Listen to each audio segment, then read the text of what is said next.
Panchayat election കഴിഞ്ഞു. പ്രിയപ്പെട്ടവരെ, പഞ്ചായത്ത് ഇലക്ഷനില് ഈ മുസ്ലിം ലീഗ് എന്ന് പറയപ്പെടുന്ന ഇവിടെ സാധാരണക്കാരായ നിഷ്പക്ഷരായ നിസ്വാർത്ഥരായ മുസ്ലിം ലീഗിന്റെ പ്രവർത്തകരുണ്ട്.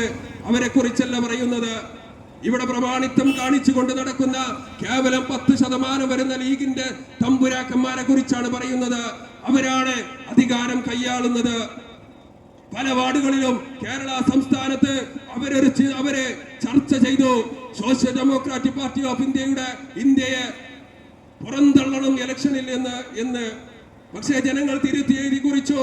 അതിനു വേണ്ടിയിട്ട് RSSന്റെ വാലാട്ടിപ്പട്ടികളെ മുഴുവൻ കടന്നു പിടിച്ചവരെ എല്ലാവരെയും RSSനെ അടക്കം കൂട്ടുപിടിച്ചുകൊണ്ട് ഇലക്ഷനിനെ നേരിട്ടു. പ്രിയപ്പെട്ടവരെ, നമുക്കറിയാം വേങ്ങരയിലടക്കം സജീവ RSSന്റെ പ്രവർത്തകര് മുസ്ലിം ലീഗിന് വേണ്ടി വോട്ട് ചോദിക്കുന്ന അവസ്ഥാസ്ഥിതിവിശേഷം ഉണ്ടായി.